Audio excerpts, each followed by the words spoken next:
Good kill, good kill. Hey, good kill.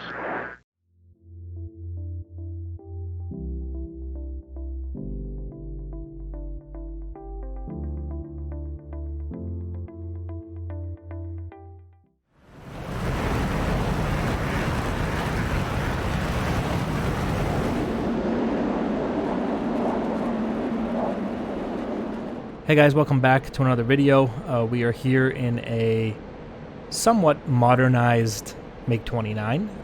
I've been really enjoying these modernized red aircraft where they're actually a threat to NATO forces. Well, we're going to try to make it a threat anyway. We have an F-15 off in the distance over there, way off ahead. And, you know, the F-15 is always going to be a challenge for the Mig-29, but, you know, we're going to do our best here, try to give them a real fight.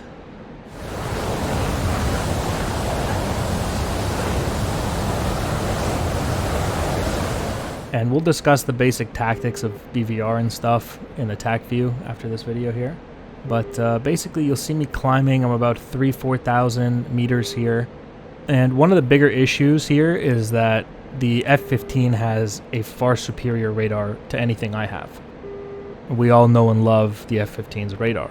That means if I get too high, I'm going to increase the range at which he can shoot me because of his AMRAMs, and his radar is probably already locking me right now. The only reason he hasn't shot yet, probably, is his AMRAM is not in range. So if I get too high, I'm going to give him an opportunity to shoot at me long before I have him on radar. So I'm not going to climb any higher than about right here, which is around 5,600 meters.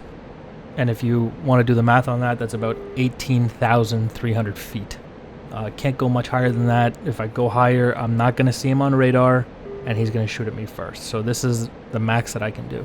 Unfortunately for me, that does put him at an advantage of having, you know, he's got the altitude advantage on me, essentially. So I need to find a way to take that away from him. That becomes very important with these missiles that I'm carrying. These Fox 3s, we have the R-27EA, which is an active variant of the R-27 missile, and we have the modernized R-77-1, and we're carrying one R-73 in case we go to the merge. We might find that we need that. So that gives us an asymmetric loadout of 5 Fox 3s and 1 Fox 2. We have him on radar here, attempting to lock him. Radar sees him but isn't able to lock him just yet. There we go, got him locked, and launch authorization, there it is. Fox 3, we're defending.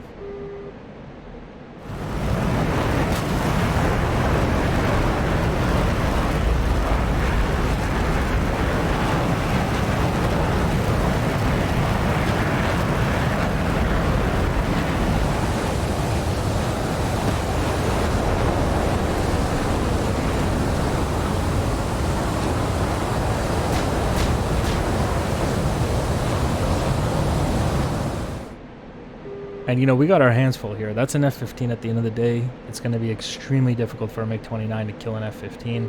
We're going to do our best here, but, you know, no promises. I'm just going to try to put up a good fight. Okay, we lost the lock there. And so we're going to go ahead and go cold, because definitely there's an AMRAM coming. That's not even a question. Yeah, you can't hear it on the RWR because it's probably fired in TWS mode. Track while scan, or TWIS, call it whatever you want to call it. We're going to go ahead and recommit here, start turning around.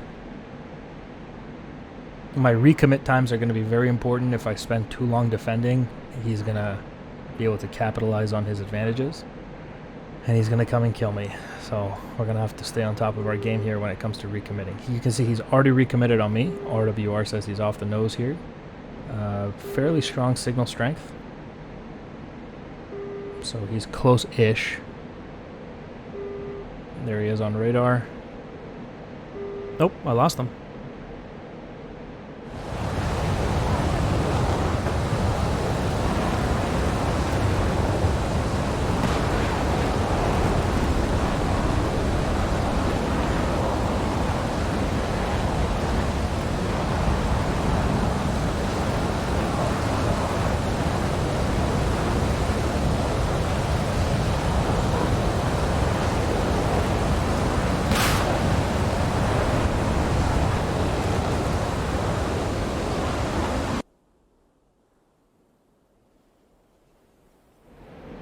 So what I can understand here, we had him on radar and then he disappeared, which tells me he probably changed his aspect. Having changed his aspect, you'll notice his RWR ping is also gone. My RWR is clean. That tells me he pointed his nose away from me, which tells me he's probably defending. And if he's defending, that means he probably shot missiles at me. So I defended a little bit there, gave him a simple crank. I didn't want to go cold because I want to stay aggressive. Got him locked here. Luckily, his missiles didn't seem to track or whatever. They hit the ground. I don't know what happened. He broke lock too early. They went, you know, stupid. But I have him on radar here. And I'm far closer than I think he was anticipating me to be.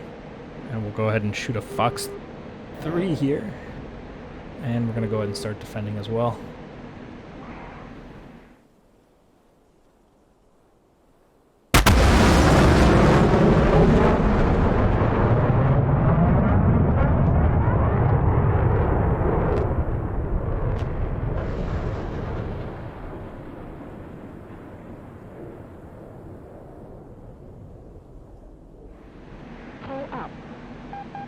Okay, there's his missile.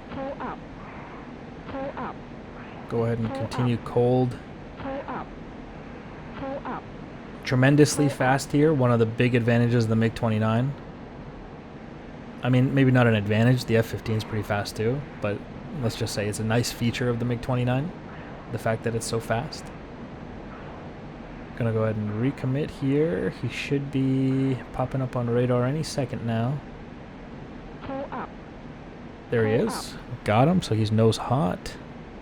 He's 25 kilometers, Fox 3. That should force him defensive. At the very least. Man, I'm all out of R77s. So that means I need to switch over to the R27EA, which again is the active variant. It is a Fox 3 as well of the R27 missile. But it's got slightly less range than the R77. But that's fine because we're so close already, so it'll be alright. If I can get a lock, I've recommitted pretty quickly here. And we're at 25 miles. Get a little bit higher, a little bit closer. I'm pushing into the MAR a little bit here. Fox 3, and we're defending. And that might hit him.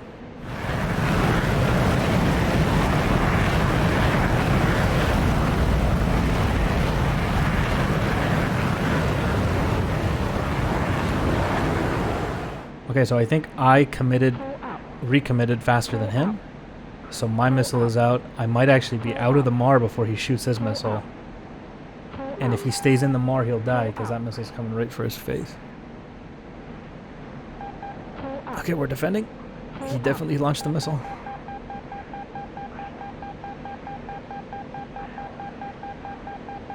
It's going to be a tight one, probably.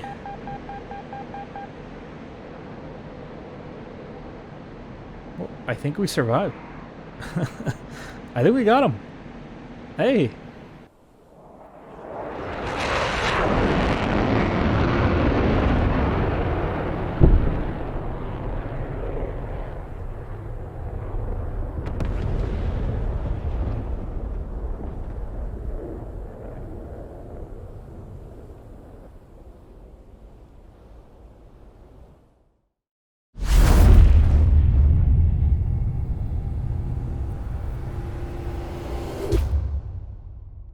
Alright guys, let's do a quick TAC view review here. I think it's, you know, there's some interesting things to talk about in this one. We have myself in the red Mig-29. We have F-15C flown by Distortion here. And we're going to go ahead and speed up. So, you know, we talked about in the video how I'm not going to climb any higher than about 18,000 feet. You see that here. So the idea there is that one of the things that the MAR is affected by is altitude, right? So at 30,000 feet, the MAR is about 30 miles. The MAR is the minimum abort range. So at about 30 miles, you want to have turned cold and be running away. Okay, you don't want to be inside. You don't want to be 25 miles. If you're 25 miles in and you start running, that missile that he shoots will hit you right in the ass, right? So 30 is your cutoff. Essentially, that's the idea of the MAR. At 30, and that's affected by altitude, right? So the thinner air up high means the MAR is larger. It's about 30 miles up here. And as you come down and the air gets denser, Down here, it's about 10 miles. You can be 10 miles apart, okay? Because of the drag that the density of the air is putting on the missile. So all of that taken into consideration, when I'm closing on him, he has a better radar, which means he's going to see me sooner. In fact, he probably already has me locked here at 56 miles. He probably already has a TWS lock on me. So what I don't want to do is come up to 30,000 feet, because he's going up to 30,000. You can see he's already at 25,000, right? I don't want to come up here to 30,000 feet where I can increase the MAR to 30 miles, where he's going to see me before that. So let's say we're about 56 miles apart right now, right? So let's say 30 miles is like right here. This is 30. This is 56, right? Here he's going to see me, and I'm not going to see him. My radar is not good enough to see him. That's the whole problem here. So if I can come up here to about 56 and I start climbing to, you know, probably about 45, honestly, he'll be able to fire that missile at 45. By the time I get to 30 to fire my missile and I see him at 40-ish miles, 27 miles maybe I see him and I shoot my Fox 3, he already has an AMRAAM halfway there. So I don't want to do that. I want to keep the MAR down here at about 20,000 feet, where the MAR, instead of 30 miles, is probably closer to about 20 miles, you know, 20-ish thousand feet, maybe 17 miles. You can still get away. So this is good for me. He can negate this. He can drive this MAR up by climbing even higher. Let's say he could get up to 50,000 feet. Or he can make the MAR larger by getting tremendously fast. So if he can go to like Mach 2.2, he can sling that missile even further. So there are things he can do against what I'm doing here. And I know I'm really going through a bunch of numbers here that really aren't making a lot of sense to everybody. But the idea is just generally don't go up high when you don't have a strong enough radar. Don't go up high where he can see you and shoot at you sooner. That's the basic idea, right? Don't go that high. Stay low so that you at least have a chance. Because you get him on radar, you might be able to shoot at him. Climbing too high gives the advantage to him, basically. And so because we do this, we end up in a situation where right here at about 31 miles, I see him on radar. And I shoot like shortly after that. I probably get him at like 35 miles, something like that. I probably see him right around here. And by about 32 miles, I already have the missile off. And that missile's off at about 30 miles. And it's going right at him. R77-1, as you can see here. And he fires as well, and he's way up there. He's about 35,000 feet. He had a good Mach number. He was about Mach 1.1 last I saw there. And so this AMRAAM he's fired is pretty dangerous, except for the fact that I'm already pretty low. You know, this is probably when he got his shoot queue, which is right around where I got mine. And quite honestly, I think I got mine before him. I mean, he might have just been a little late on shooting it. We don't know if he fired exactly at the shoot queue. But generally speaking, we got the same shoot queue. So that's exactly what the intention was with the not climbing too high. And so my R77 is going. I tried to crank as long as I could. As you can see here, a crank is just when you go off to one side or the other side. You force his missile to turn. Missiles have finite speed and kinetic energy and fuel, right? So as that fuel burns, the missile is going to turn. As the missile turns, it's going to bleed off the energy because it doesn't have unlimited fuel like you see in the Hollywood movies, right? So as that missile makes the turn, it's going to lose energy. You're going to defeat that missile. But the thing is, when you're here, your radar in your cone is looking this way. And it is continuing to illuminate the bandit. Let's say he's over here. And if he's illuminating the bandit, the missile has guidance information to come and hit it, right? Once you lose the lock, then there's no point in hanging out here. You just turn cold and you run away, okay? So what you can see here is I basically cranked a little bit, tried to maintain the lock as best as I could, and reduce the altitude at the same time too. You always want to drag missiles down into denser air whenever possible. Once I lost the lock, I went cold. As you can see, my missile is tracking well, Mach 2.2. His is doing really well too at a Mach 2.3. However, both of these missiles should be easily defeated by both him and me. He defeats mine way over here. Mine barely does a good job of tracking. Sees him at the end, tries to hit him. His AMRAAM just falls way short. Seems like it just didn't have the energy maybe, which is weird because it should have had it. It's possible it lost lock. So here we go. We are recommitting here. And there's a Fox 3 from him. And this is the part where I thought I had him. Right, I thought I saw him on radar, and then he disappeared, and I was like, oh, I know he's defending because he changed aspect. He did. So if you look at him, he shoots this missile, and then he turns cold, almost into a notch even momentarily here, which is probably why I lose the lock, and then he goes cold aspect. So this explains why I lost the lock. I start defending because that's a dead giveaway that there's a missile in the air. And I was correct. There is a missile in the air, but luckily for us, it's pretty far away. That missile has no chance of hitting me. He probably did this to force me defensive, make me think there's a high probability of kill missile coming. Unfortunately for him, I saw him on radar before he fired it, so I knew how far he was, so I didn't take the bait. So I didn't go cold, right? I just gave it a little crank, and I came recommitted hot back onto him and pushed him again. Right, which I think is a pretty critical thing that happened here. If he had forced me to defend with this one, I hadn't seen him on radar momentarily, I might have fallen for this, and then he would have had me defensive pretty badly here. So at about 14 miles, this is still a little bit outside of the MAR. I fire my R77 because he fires an AMRAAM. So I'm defending, he's defending. He fires 2 there. And then I defend, I recommit. I don't defend aggressively because I know I'm outside the MAR, right? I know the MAR is 10 miles, and converting that to kilometers is about anywhere between 17 to 18 miles. Maybe even 16, let's say 16 to 18 miles if you want to get real crazy. 18 being like safe. We come back 12 miles, Fox 3 again outside the MAR. But here's the beautiful one. This is the one that really forces him to defend. Luckily, his AMRAAM does nothing. I don't even know what's going on with his AMRAAM. Doesn't track anything. My R77 starts forcing him to defend. He does an aggressive defense. He goes cold once, and instead of recommitting from this direction, he goes cold again. That's 2x cold. So that's a huge difference in time. This is like 2x time. That's terrible. T2. This is T1. This is much faster. If he just goes cold and recommits, much faster than cold, and then trying to recommit here. So what's happened is this extended period he's taken doing a 2 cold maneuver. I've recommitted already. I did 1 cold one, and I'm already back in the fight.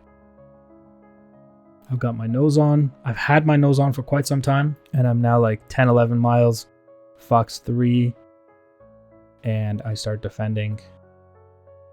And now see, he's stuck. He didn't even manage to get a missile off. This is where it's basically game over for him. He desperately tries to recommit to get a missile off. It's too late, man. You can't do that. You know, you were already forced defensive. Luckily for him, I defended as well. If he had defended, he might have survived this and the fight may have continued. But he got desperate. He knew he had to come back and fire something at me. So he tried, and he got hit by that missile. So he does manage to get an AMRAAM off. If you guys remember, I was defending this one pretty hard, but it just hits the ground. So that's it. All right, guys, that's going to be the TACV review for today. Big thank you to Distortion for helping out with this video, and I'll see you guys in the next one. Bye, guys.